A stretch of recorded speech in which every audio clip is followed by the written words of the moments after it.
Welcome to day 2 of my last road trip for a while. I'm recording every day so that I can relive these moments once I'm back home. This morning, we're waking up in Utah and heading out to explore a national park.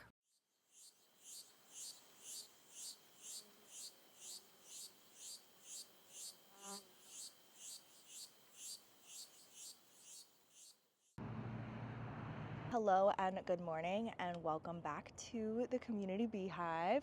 Thank you so much for joining me on today's episode. Today is day 2 of our road trip and today we are going to Zion. But before we go to Zion, I am also an egg donor and I need to run back to Target because Target lied and said that they were open till 9 and they were only open until 6. So when I got there at 7, the pharmacy was closed. So this beautiful spot that I found on iOverlander is right by a beautiful lake, but there's also a doctor's office right here, and so we were kind of nervous when we pulled in, but there's a trail right here and then there's a beautiful waterway with some birds, and it's just a really beautiful stream, honestly. And then in the back we do have some gorgeous mountains. I found a beautiful bench to put my stuff on, and I'm gonna let Indy do some sniffing because we are off the trail, so no one's gonna bother her, she's not gonna bother anyone else. Hello and welcome to day 2 of the van life road trip and my last hurrah before going back to Florida until further notice, because I have no idea what's gonna happen after Florida, other than in sometime in April I will be going and finishing my egg donation, which will be in California, which is where we're headed. But on today's agenda, sorry, it's really bright out here. I should have wore sunglasses. I'm gonna turn this way towards the sun. This is going to be my 4th time doing an egg donation, which is absolutely incredible. I'm so grateful that I have had the opportunity to be able to do that. So today, just like yesterday, today could be a bunch of driving, today could be a bunch of exploring. I do know that we're going to Zion National Park and I want to get there before it's like not enough time, but I need to run to Target and I also need to fill out some paperwork because I need to do a consultation for my egg donation. Oh my gosh. So I'm gonna take Indy on a little walk. I'm gonna do a little bit of breath work. I'm gonna take in these beautiful views. And then I need to get on the road. I need to get to CVS. I have a lot I got to do today and I got to rush to do it. So that is the reality of things. I need to do my medicine. I have a consultation. I want to go to Zion. So much to do today. So let's go. Medicine acquired.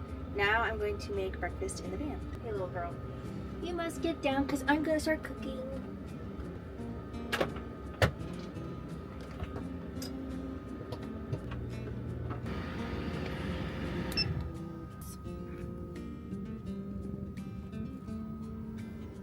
Breakfast is my favorite meal of the day. There's something special about slow mornings, no rush, just me, the sizzle of the pan, and a quiet start.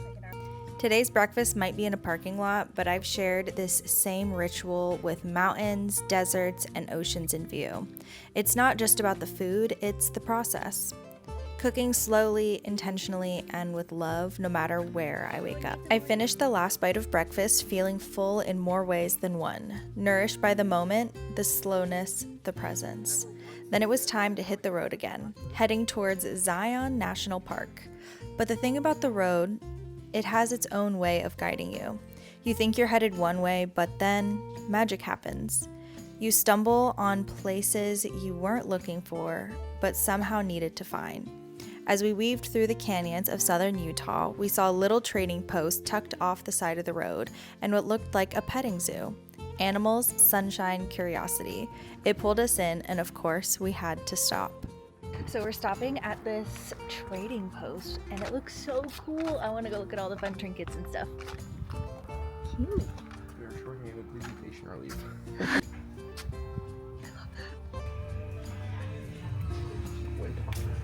That's for the petting admission, $2. 2 carrots for $1. You want to go into the thing, feed them carrots? Yes. 2 for $1. 6. Is that too many carrots? No, that's plenty. Don't chew your fingers off. I won't. This place is so cute. Look at that view. They know what's going on. They look pretty for you. You guys are gorgeous.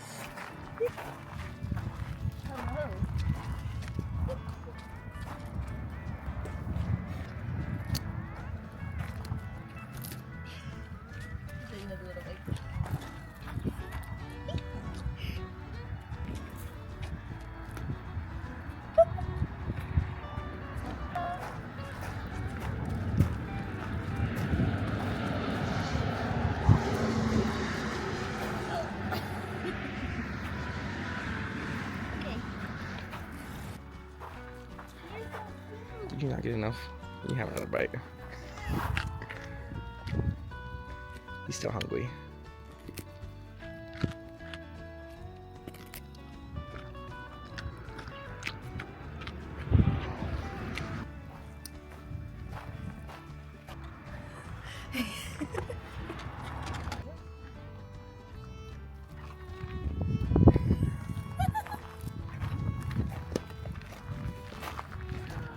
These ones are so cute. He looks emo.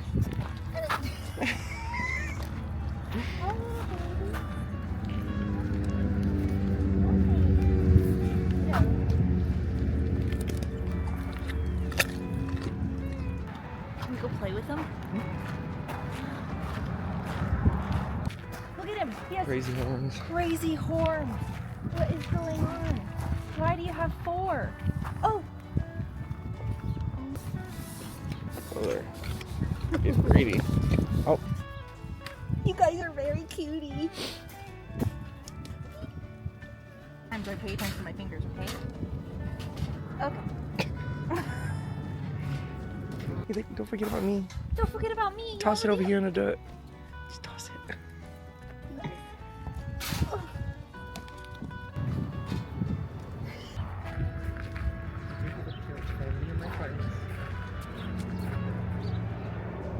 I don't think that's food.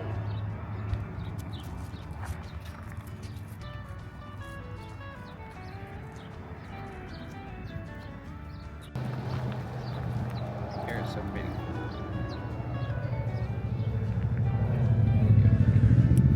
Kisses. Yours, may I touch? Thank you. Oh, you have such beautiful hair. We wandered through the petting zoo until all our carrots were gone, making sure every curious creature got the love they were quietly asking for. There's something about connecting with animals that just grounds you. After we had given out all the pets and scratches we had to give, I wandered into the trading post, because I can never resist those nostalgic little tourist traps, a fortune reading, a pressed penny, the kind of things that make me feel like a kid again on the road. With our hearts full and pockets slightly heavier, we hopped back into the van to try once again for Zion. But of course, life and puppies have their own timing. Our little one needed a pit stop, and honestly, it couldn't have been a more perfect place. While she stretched her legs under the wide Utah sky, I took a moment for myself too. A little flow start break on the side of the road, held by the beauty of southern Utah. Oh my gosh, we took a little potty break. We stopped so that Indy can go potty. Then we're gonna go into the national park, but I would rather her go potty out here than inside the national park. After our little pit stop, we were back on the road, and the closer we got to Zion, the more surreal the landscape became. The rocks grew taller and the colors deepened, and it felt like we were shrinking in size, like tiny travelers weaving through ancient sculptures carved by time itself. It was breathtaking, almost too perfect to be real. We hadn't planned much. Honestly, we didn't even expect to make it here, but that's the beauty in going with the flow. We didn't have hiking gear or a big agenda, so we opted for the scenic route, letting the land guide us instead. Driving through the canyon, stopping at every pull-off that called to us, we soaked in every view, every curve of red rock and golden light. Eventually, we reached the tunnel, a long passage carved right into the mountain. You can either leave the park or turn around and take it all in again from the other direction. And of course, we couldn't help but go back through. Some places are just too beautiful to only see once.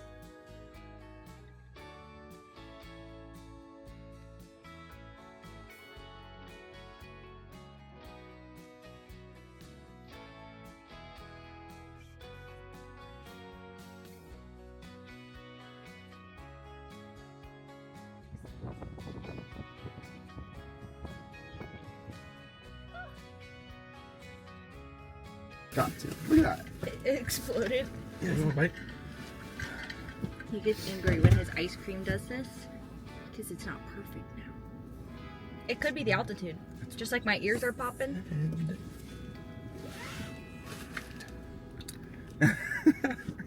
He also doesn't like this orange juice. He thinks it's sour. We have no more room in our fridge. He does love me. So I'm drinking the rest of the orange juice on our scenic drive through Zion National Park.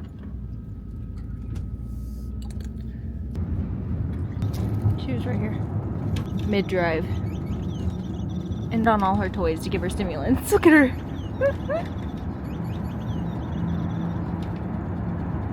And we're in the short tunnel. Magnolia hears the bird, so she wants to go check it out too. Magnolia, there's just casually a national park behind you.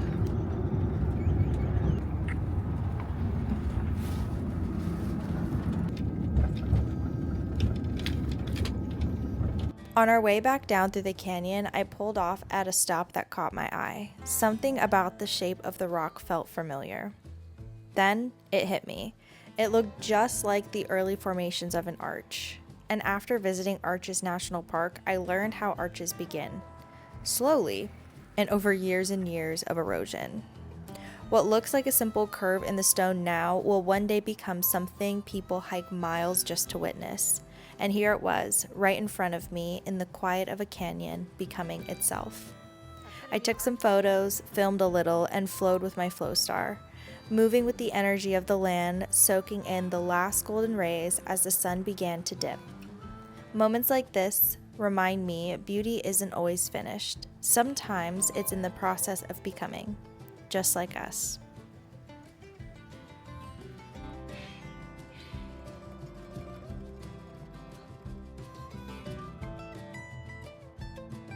After our scenic drive, we made one last stop at the gift shop, but before we even got inside, we were greeted by a baby deer and its mama in the parking lot. Little surprises like that always feel like a blessing.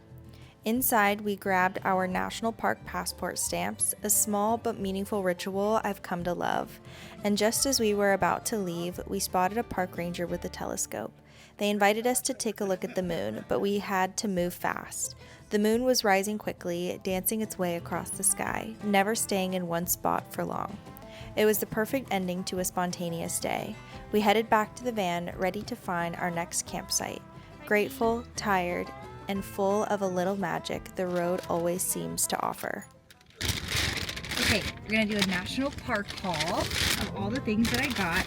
So, they didn't hand this out at the beginning when we first entered the national park, and I literally collect these.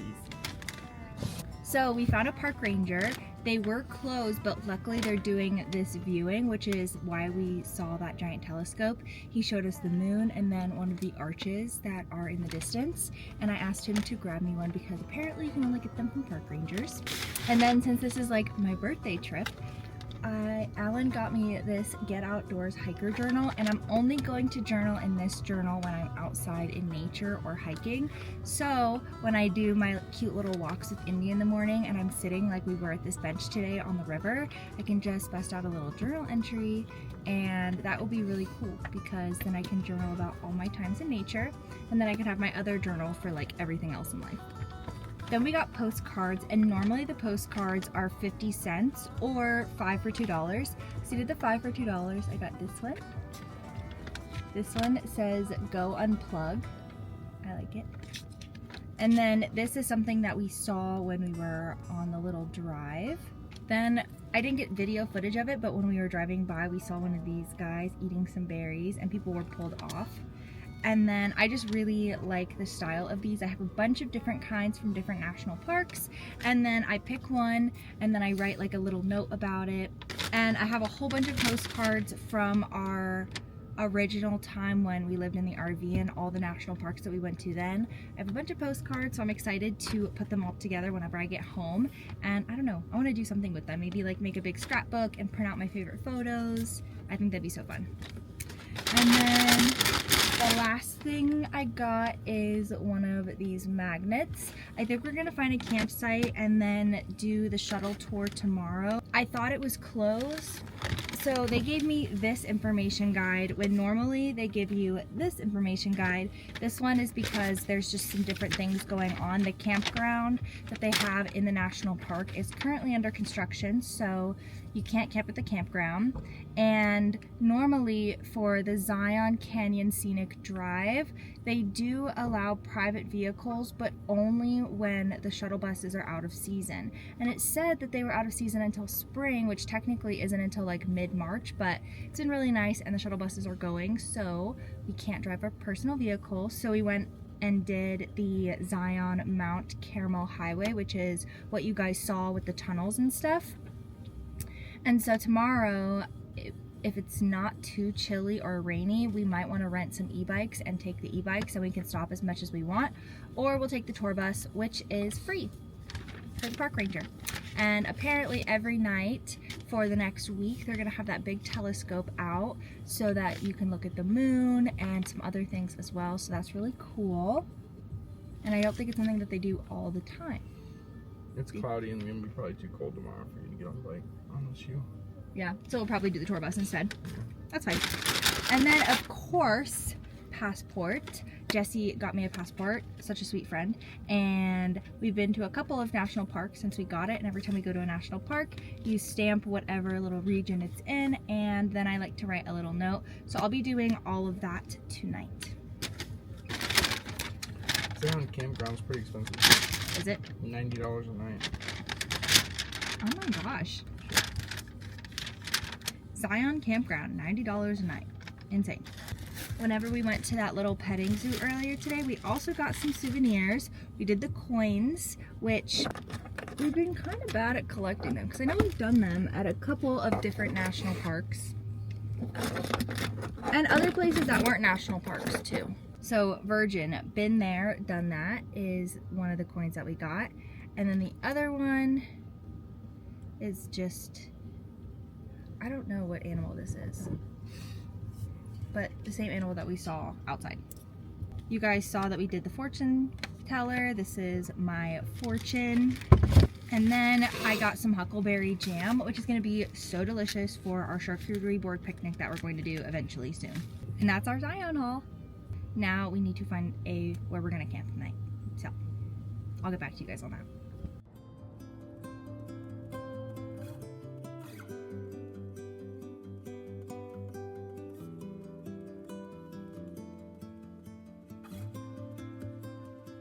Well, it's not the most private spot in the world because there's a road right there, but literally the trails are so crazy. It's a BMX field and everything is so soft. So we decided to park here for the night.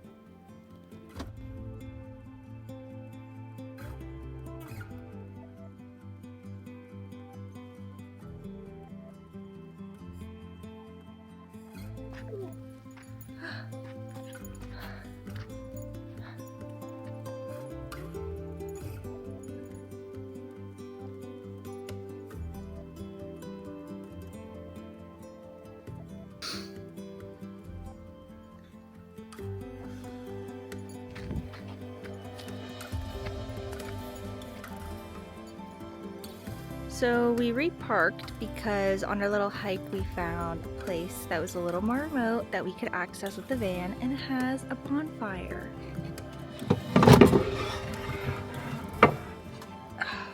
All the dishes I need to do.